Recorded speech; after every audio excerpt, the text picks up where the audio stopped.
agencies. Call the agencies. Nobody had it. Can you believe that? Nobody had it. And finally, I said, no, I refuse. They're like, well, just use the model we have. No. You know, I had to fight for it. Like, if we're gonna, we need a black fit model, and I have to find it. So we kept searching, and finally we found one. Because it's important that you find someone with a little bit of experience, because they have to, it's a long story, but they have to talk to you and tell you how to fit and all this. But we found someone who had a little bit of experience, and then we basically trained her. And she became our muse. But it was just interesting that I couldn't believe that there was nobody that existed, you know? And even within the industry, you know, with designers, nobody.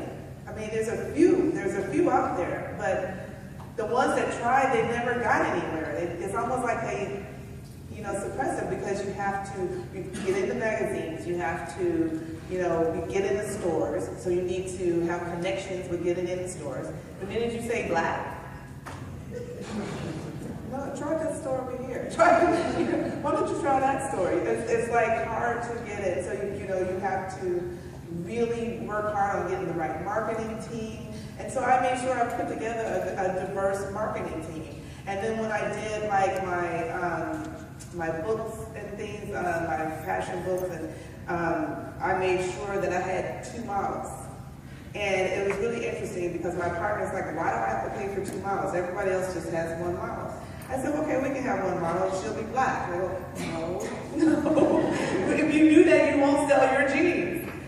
So we had 2 fit models. So anyway, I had to learn to figure out how to maneuver through, you know, what was already there, but also force my way in to do what I needed to do. And then so I put together a diverse team. So I had 2 models. I had a black fit model, but then we also cross-fit on a white model, so that we could, you know, sell, you know, produce stuff that would be universal and that everybody could wear.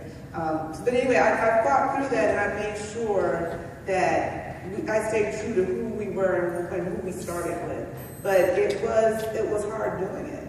And so I think that it's important, if you come up against something like that, don't let it stop you, but just compromise.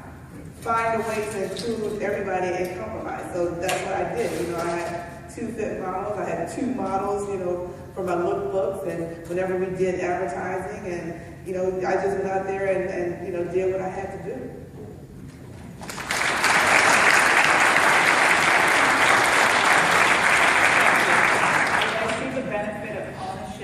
Leadership, getting to the C-suite, because when you do that, you get to call the shots, right? She wants a black model, she gets a black model.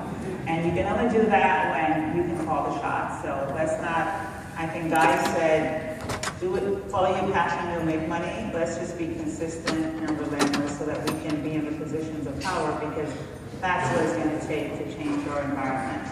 So thank you for that story.